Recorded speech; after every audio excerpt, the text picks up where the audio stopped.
this election is over based on what they've done, I would have every right to go after them. Hallie Biden took to the witness stand today to testify in Hunter Biden's federal gun trial. The United States and NATO and a coalition of more than 50 countries standing strong with Ukraine. We will not walk away. Hello, everyone. I'm Major Garrett in Washington. Welcome to America Decides. Former President Trump is returning to the campaign trail in Phoenix tonight.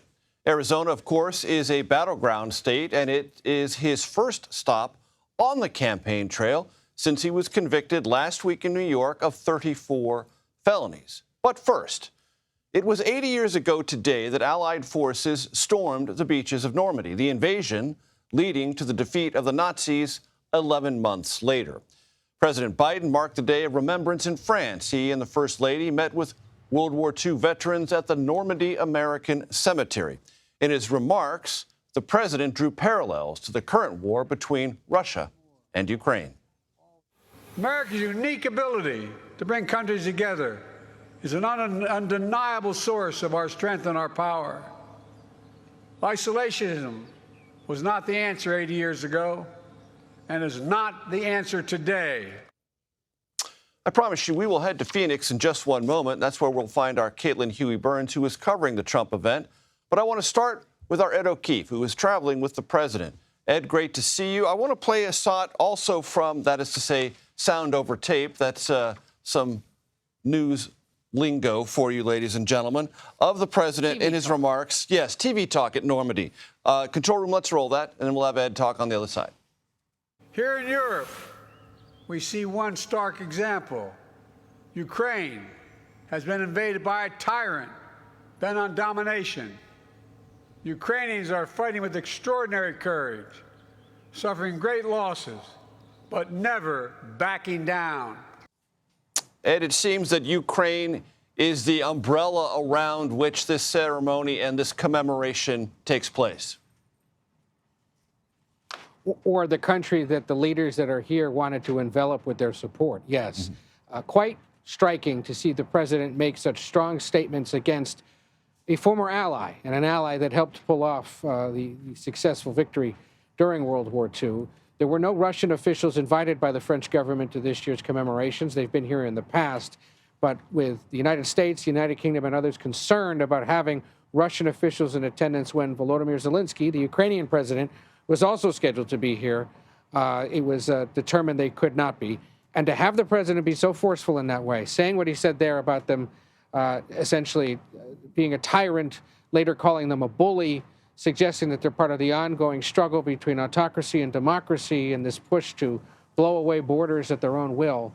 Pretty tough language for an adversary that sits at the other end of this continent trying to invade one of their neighbors. And Ed, I know you spoke with National Security Council spokesperson John Kirby about this and other matters. What did he have to say? Well, specifically about what the president's doing tomorrow. He's headed back to that part of France to Pointe du Hoc, a 100-foot cliff or so between the Omaha and Utah beaches, where Army Rangers stormed to overtake German artillery that was attempting to keep troops from getting ashore. The president's going to go to a spot other commanders-in-chief have spoken before about America's sacrifice. And while today's address was designed to reach a global audience, the White House has signaled to us tomorrow's more for domestic consumption, and John Kirby explained. Take a listen. What the president wants to focus on tomorrow is really drawing out the human story of the sacrifice and the service and the bravery of those Rangers that climbed that cliff and took out those gun emplacements, which made subsequent landings of D-Day possible. He's also going to talk about, and he talked a little bit about it today, but he's going to talk a little bit more about democracy. He's going to talk about the gift that those soldiers gave us and the world, and how we have to treasure and cherish that gift going forward and do everything we can to preserve it. So what it sounds like we're expecting tomorrow, Major, is a more implicit message against his would-be Republican opponent, Donald Trump, what he's been doing and saying and facing in courtrooms in recent weeks, and trying again to remind American voters that you can restore the norms of the world, the Western world, in the forthcoming election, or you can put them all at risk should you support Donald Trump. Pretty striking if he's making even an implicit case for his candidacy and for the current way of American governance on foreign soil. That's not usually how it's done. Ed, I must imagine that this is a particularly poignant commemoration. It always is. But at the 80-year mark, there are precious few remaining living members of the brave assaultive forces that got that narrow toehold on France, which propelled the Allies toward the ultimate defeat of Nazi Germany. So the stat that we've been using all week that I think is most telling is we were told by American Airlines, for example, they used to fly about 6 plane loads of American veterans to these commemorative events. This year, they couldn't fill 1 plane because there are so few left that are either alive or capable of coming. The youngest in their roughly mid-90s, the oldest, I believe I was told, is about 107 who was in attendance. One of the veterans who met the president today turned 104 on this day today. The president saying happy birthday to him. But yes, this is likely to be the last time veterans of D-Day or D-Day plus a few days are in attendance. Major. Ed O'Keefe, thank you so very much. Former President Trump, as we told you, is speaking at a town hall in Phoenix. It is organized by the political advocacy arm of Turning Point USA, a conservative youth organization that has seen its influence rise in recent years. Caitlin Huey-Burns joins us now from Phoenix. Caitlin, set the scene for us. Hey, Major, good to see you. Well, this is Trump's first visit since his conviction on 34 counts just a week ago today. And it's also his first visit to Arizona this year. Arizona, as you know, is a critical battleground state. He is unlikely to be able to win the presidency without this state. And as you remember, in 2020, he lost Arizona by 10,000 votes.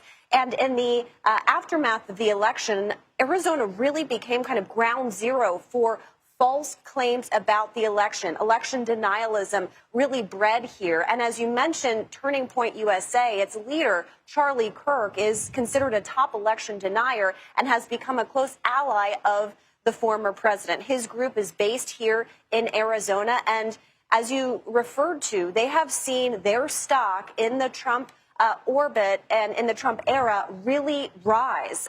Kirk was influential, for example, in helping to oust Ronna McDaniel as the RNC chair. So it's really telling, Major, that in his first campaign appearance since that conviction and his first stop in Arizona this campaign cycle, he is choosing to appear on stage with Kirk at this event.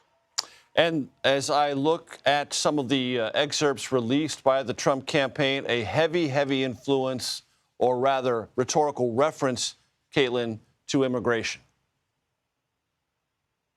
That's right, Major. He is expected to focus his remarks specifically on immigration. That is a top issue here. We see that in our polling, of course, given that it is a border state. And we have also seen that Trump has enjoyed a little bit of a lead here in our polling, especially since immigration is top of mind. But Major, you know, in a border state, it's a very nuanced issue, as you well know. Yesterday, we spent some time talking to voters, some voters that we talked to that were supportive of Trump. A couple that we spoke to were actually immigrants, and they were very concerned about what is happening at the border. They argued that they came in legally and want others to do the same. But we also spent time, Major, with a citrus farmer outside of Phoenix whose industry and his business specifically depends on immigrant labor. And he's very concerned, he told us, about the negative rhetoric on immigrants, and also concerned about what Republicans have done this week, which is state Republicans passed a measure to have a ballot measure in November that would essentially, if passed, allow local police to arrest migrants at the border. This is similar to what we have seen in Texas. Now, that is going to be on the ballot in November, and Republicans are hoping that that will gin up turnout in this battleground state, especially since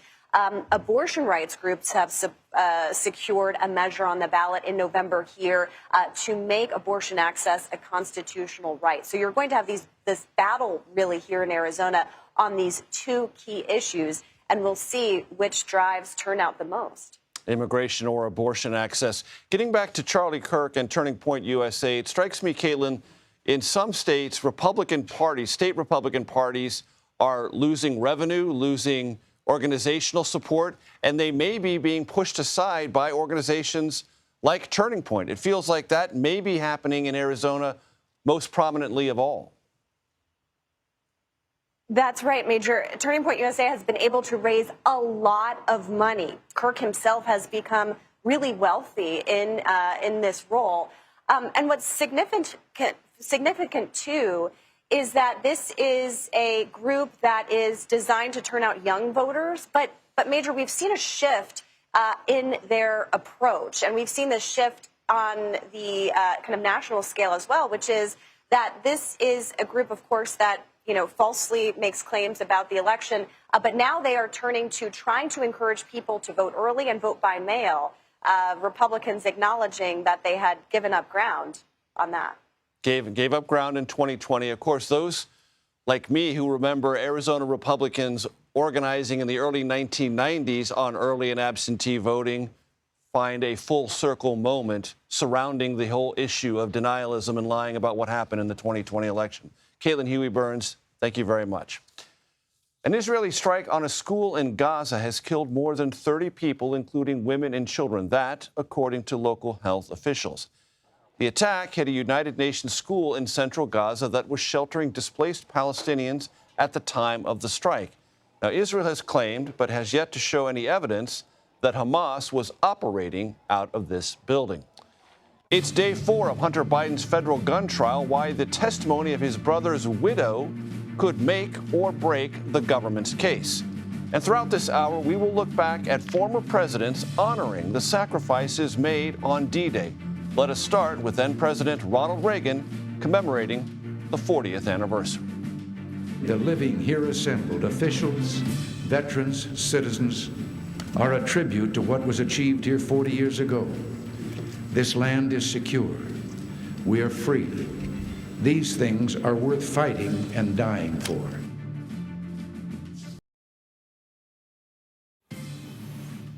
Welcome back to America Decides. Hunter Biden's ex-girlfriend and the widow of his brother Beau took the stand in his federal gun trial today. Hallie Biden testified she found and later discarded the gun at the center of this criminal case. She discovered the weapon while clearing out the president's son's car in 2018. Hunter Biden has pleaded not guilty to 3 felonies stemming from his alleged purchase of the revolver. Scott McFarland joins us from outside the federal courthouse in Wilmington, Delaware. Scott, summarize today's testimony and its importance in the case.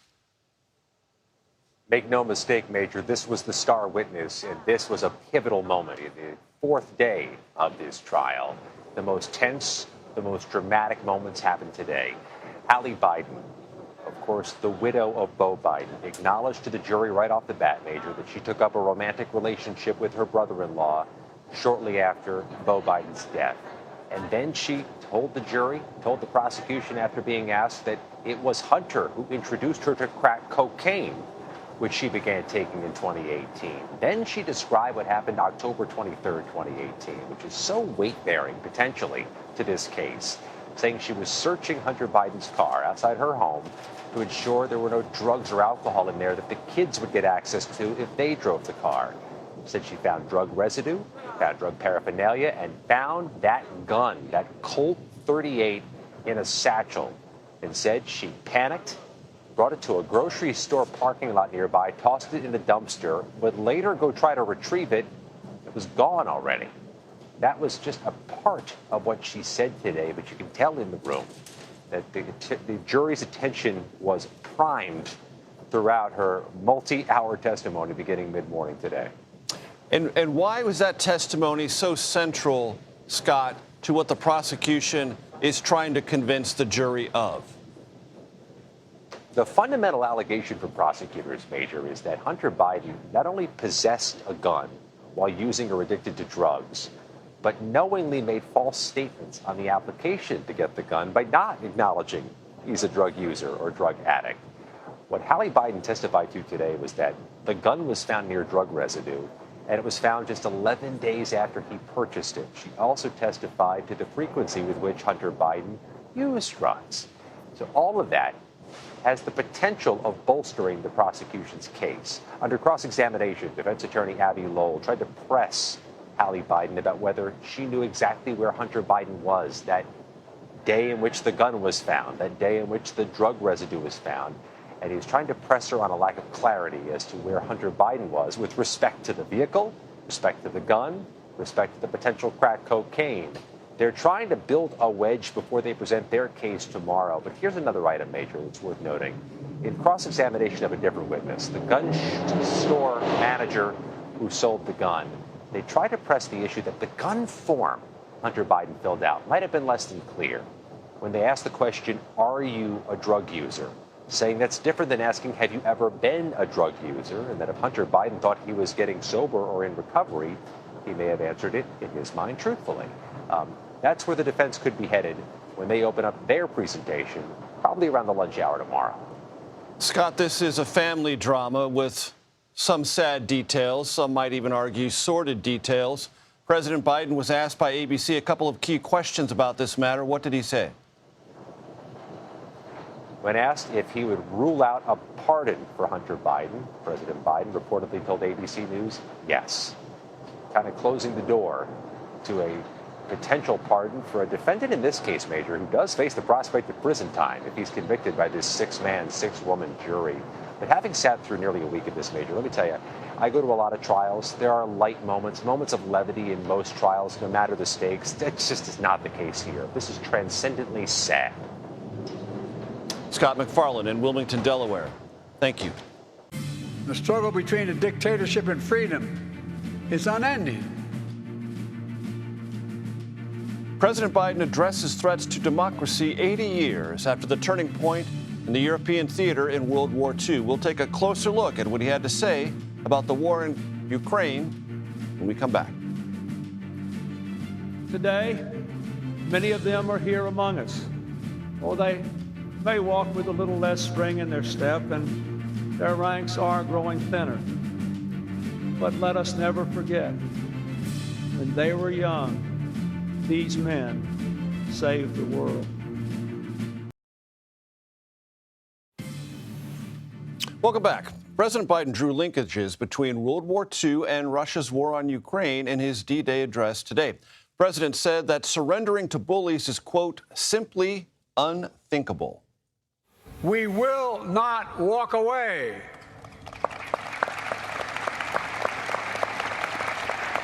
Because if we do, Ukraine will be subjugated, and it will not end there.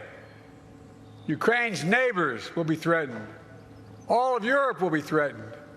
And make no mistake, the autocrats of the world are watching closely to see what happens in Ukraine, to see if we let this illegal aggression go unchecked. Joining me now, Margaret Brennan. She, of course, is CBS News' chief foreign affairs correspondent and the moderator of Face the Nation. Margaret, another episode in which the rhetoric is fulsome and aggressive, full of guarantees. Ukrainian President Zelensky was there listening to all of it, but as you well know, President Zelensky has often told the United States and the leaders of Europe, God, I love your rhetoric. I need more reality. Mm-hmm. Is there a gap or a shrinking gap between rhetoric and reality? Is Europe and the United States on the same page? Well, one of the things that President Biden and his officials are most proud of, and they get credit for from even some of their critics, is to this point keeping the Western alliance largely unified, with the notable exception within NATO of Hungary. Oftentimes votes have to happen with Viktor Orban out of the room. Right. But when it comes to the basic premise, Europe was terrified by the fact that Russia was so blatant in attacking European capital, not just nibbling away at the edges like they had started to do back in 2014. When that invasion happened, it changed everything in Europe. But there still are differences of opinion here. French President Emmanuel Macron gave an interview to French TV today saying tomorrow he will make some announcements about more training of troops. The question is, does that happen inside Ukraine or outside Ukraine, where it's currently happening? That's a point of difference and debate right now within the alliance. How quickly weapons are delivered. And French President Macron has said something far more forward-leaning than President Biden or the German Chancellor are comfortable with, and that is, don't take off the table at least the threat of sending troops to fight in Ukraine. So the allies aren't completely perceiving the threat in the same way. President Biden's really trying to manage this and has been criticized for perhaps being slow in making decisions he ultimately gets to, right? He could have made them earlier on in the process. So they're not completely on the same page, but they are directionally there. One thing that could be a factor to watch, we have the European parliamentary elections this week. There is a rise within the far right of many of these parties in Europe, and it's not clear how that's going to impact some of the decision-making. Particularly in Germany and France, yes. Secretary of State Antony Blinken was on CBS Mornings echoing the comments of President Biden. Let's take a quick listen to that. After 2 world wars, we wanted to do everything possible to make sure that there wouldn't be a third. And at the heart of that is an international order, an understanding that one country can't simply violate the territory of another by force, change its borders by force, seize its land, try to dominate its future. If we don't stand up for those rules in our time, then we risk seeing what happened in the time that we're commemorating today. Your response? Well, that's the international rules-based order, which sounds like you're back in a college classroom. But that's everything we take for granted, right? That's the UN. That's the International Court of Justice. That's the World Bank. That's the IMF. All the architecture that was created to prevent conflict. Here's the challenge right now. Is the other superpower on the rise, China, wants to change those rules in their favor. And that's a big tension right now. Their ally in this, Russia, the weaker of the two, is working with them to help. And vice versa. That's one of the perceived challenges for the United States. Secretary Blinken would be the first to say it is, China is helping to arm Russia in Ukraine. Iran is, North Korea is. You're seeing this sort of access develop to challenge Western allies and potentially rewrite those rules to say might does make right. And that could be an indicator of perhaps China's intentions with Taiwan. That's the thinking there. But in terms of how the United States pushes back on that, that's right now, someone like Mitch McConnell, with that powerful op-ed in the New York Times today, was saying, don't just praise the fighting rightfully that took place back in World War II, but note it was the fumbling in to conflict that happened. These moments that precede conflict are consequential and pointing back that we might be in one right now. You might be in one right now. Margaret Brennan, thank you very much. Who will former President Trump's running mate be? That's a big conversation here in Washington, possibly across the country. The VP stakes, as they are sometimes referred to, will come down and we'll know more by the Republican National Convention, middle of July. We'll take a look at some of the contenders next, right here on America Decides. These men heard the guns. Visitors will always pay respects at this cemetery. But these veterans come looking for a name and remembering faces and voices from a lifetime ago. Indiana Governor Mike Pence was my first choice. I've admired the work he's done. And I accept your invitation to run and serve as Vice President of the United States of America. Here in TV land, we don't apply captions to archival footage like that, but if we did, the caption would read, "In happier times."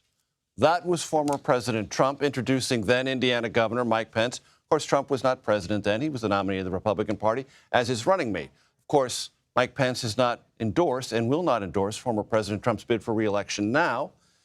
But, of course, the former president, as the presumptive Republican nominee, is tasked yet again with selecting a running mate.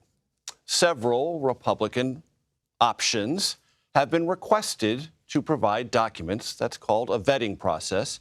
The list is not limited to, but it includes South Carolina Senator Tim Scott, North Dakota Governor Doug Burgum, who both briefly challenged Trump for the nomination. I want to bring in our political panel. Ashley Etienne and Hogan Gidley join me now. Ashley, as you might remember, previously served as communications director for Vice President Kamala Harris. Hogan previously served as White House Deputy Press Secretary in the Trump White House. Hogan, let me start with you. You always start with me. I usually do. To the degree you know anything about it, what would you say the state of the vice presidential search process is? influx, focused. I think that's usually how it goes. It's obvious they have some names that they're looking at. I don't even know if that list is entirely complete. I learned a long time ago when working with Donald Trump to understand what we see in the press may not be exactly what's going on behind the scenes. And even when decisions are made, it doesn't mean they're actually made. Until he picks someone, I'm just going to kind of reserve judgment. I'm happy to say I do believe most of these folks, if not all, would be extremely good vice presidential picks for a lot of different reasons. Tim Scott, of course, my senator from the state of South Carolina. Burgum brings a lot of things to the table as well. No D.C. baggage, for example. A lot of folks like that. A businessman. So, you know, it's going to be a while, I think, until he makes a pick. I have been told that the former president, when he thinks about this and considers fitness to succeed him if something bad should happen, he refers to that regularly, believes a two-term governor is better positioned than someone who is a senator. Do you think that's true? I think so, and I think there's a reason that that's why people think that Burgum's got kind of a way not necessarily in, but is being given a serious look. Of course, and there are very few senators that have been president of the United States. Barack Obama, of course, an exception there, but a lot of times and I guess Biden too, for that matter, but a lot of them come from the gubernatorial ranks because, as you know, states are kind of microcosms of the federal government. You are the chief executive of your state, and so the job itself and what it entails readies you as best you can be readied for being president. Ashley, it really doesn't matter for Democrats, does it? This is a Donald Trump election. Well, more importantly, I think the one thing that I just heard that I was unaware of is Donald Trump preparing not to complete a term if he becomes president. Like, that's the part that just... No, he always says if the worst happens, meaning if something happens to him. You know, he is 80-some-odd years old and unhealthy and all that. But nevertheless, here's the thing. Usually when a presidential candidate picks a vice president, it's to shore up the person's negative, to expand the actual base. Here's sort of how I see it. I think, you know, that's why Donald Trump chose Pence. But January 6th happened, and I think Trump learned a lesson on that day. Pence chose the nation over Donald Trump. I don't think Donald Trump's going to make that mistake again. I think who he chooses this time around is going to put Trump before anything else. Loyalty is the most important criteria by which I think he's going to select his vice presidential candidate. And if you look at all of these guys, they're all guys. They're all MAGA types. Stefanik's on there. Excuse me, a woman, yeah. Elise Stefanik, member of the House Republican leadership. All MAGA types, MAGA Republicans, who would put their loyalty to Donald Trump before that of the country. That is a concern, but I think that's how Donald Trump's going to choose. He's not going to make the mistake that he made last time. He's not going to choose anyone who's not going to put him before the country. So but I will say, I think you're right. I think the best candidate on that list is Tim Scott, and I'll say why. Because Tim Scott is going to be loyal. He is a MAGA Republican, but more importantly, he would expand his base. I think he can pick up some black voters.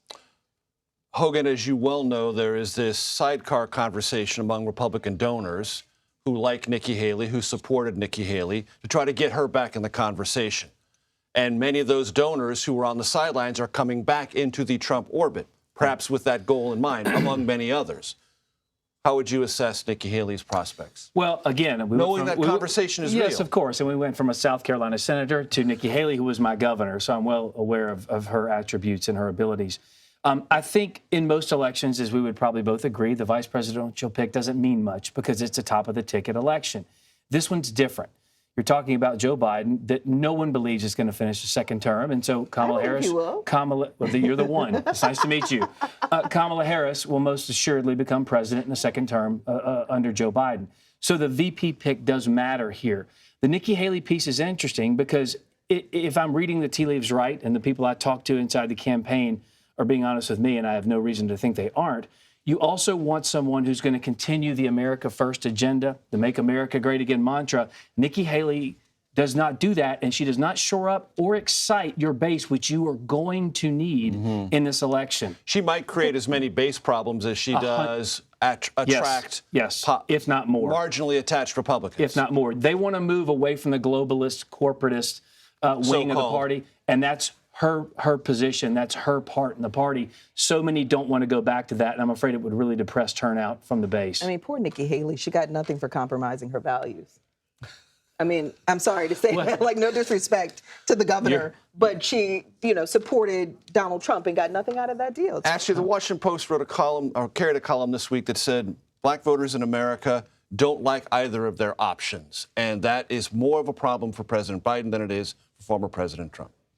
Yes, so there was that article. I think one thing we should do, and I've been thinking about this for some time, I think it's important to consider the world in which voters are living in and how they're processing the world. Many of these voters voted for the first time for president. They voted for Barack Obama. And they saw how Barack Obama was treated. I mean, the Republicans, burned him at the stake for not wearing a lapel pin, for wearing a tan suit, for putting his foot up on the Resolute desk. Meanwhile, they're saying nothing as Donald Trump contrived an elaborated scheme to overturn the election and incite an insurrection on January 6th. So those voters are processing that new world. And I think overall, they're just feeling less hopeful and optimistic about their own state. And then the other thing I would add to that is you got the Supreme Court overturning affirmative action. I think from a lot of different vantage points, that voting bloc is feeling like they're under siege. And the problem for the president is he needs to listen more. Yep. And secondly, he needs to find a way to inspire them. They're not inspired to come out and vote. Ashley, you get the last word. Ashley Etienne, Hogan Gidley, thanks so very much for your time. Rating the reliability of news and information websites. Stephen Brill joins us to discuss his new book. That's next. You're streaming America Decides.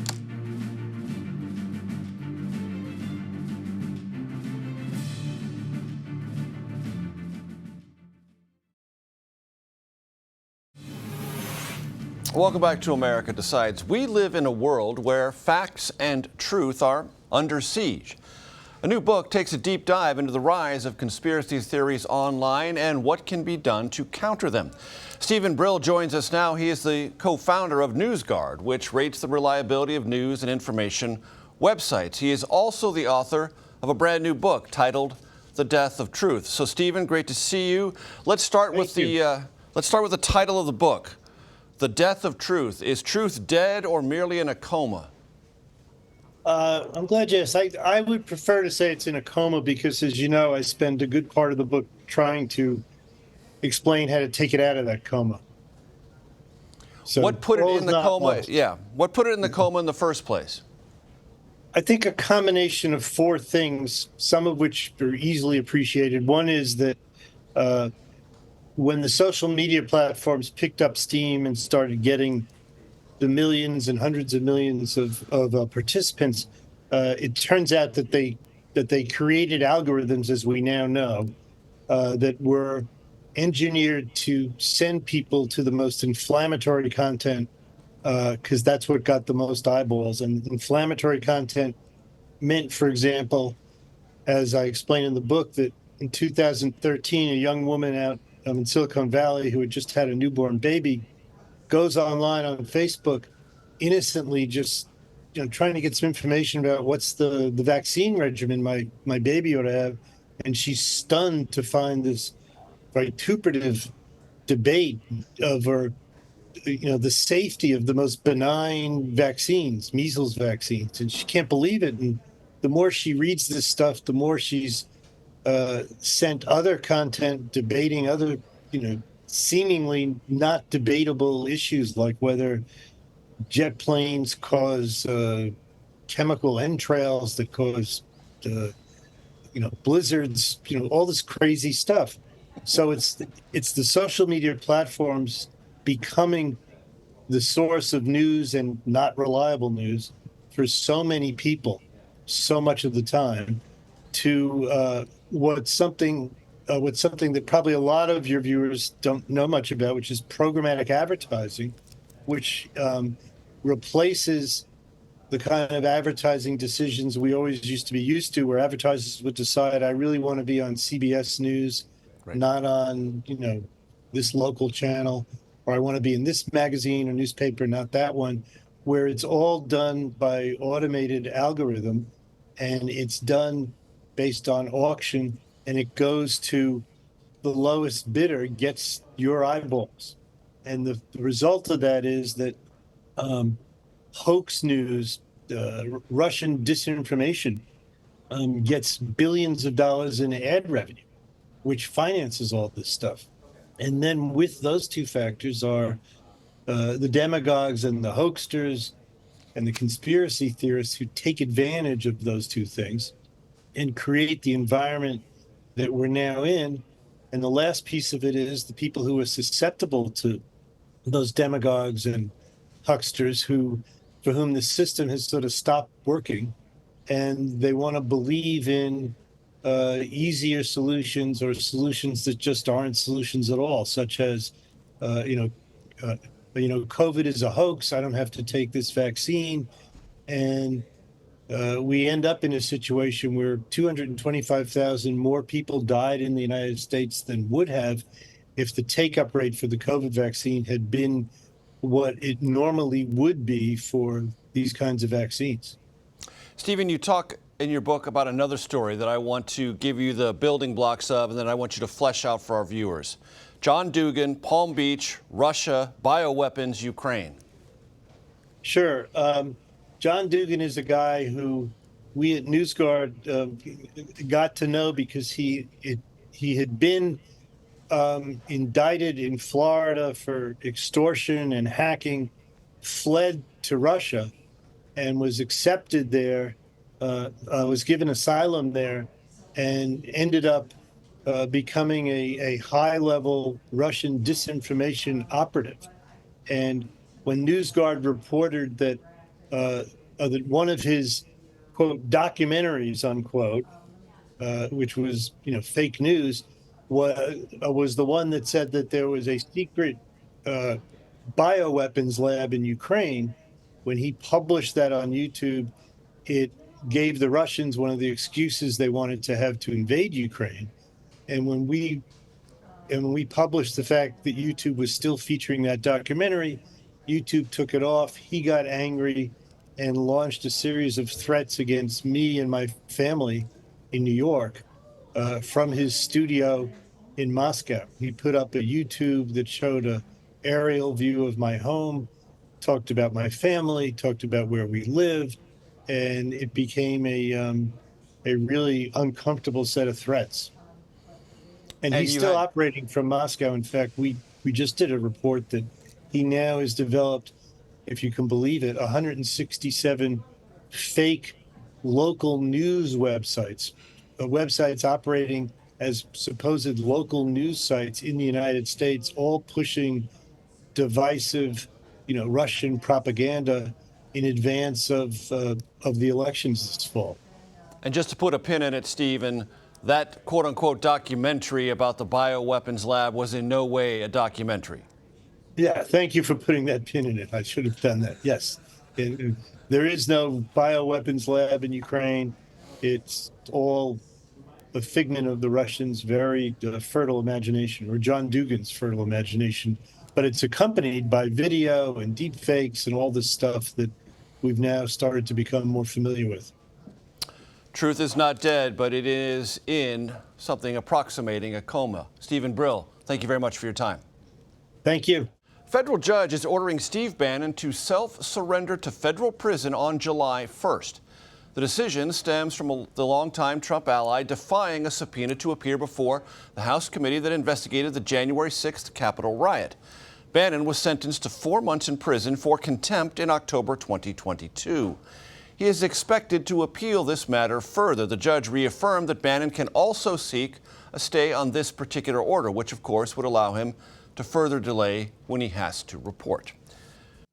The NAACP weighed in today, and significantly so, on the Gaza war debate, what the nation's oldest civil rights organization is calling on President Biden to do. I will speak with the group's leader next.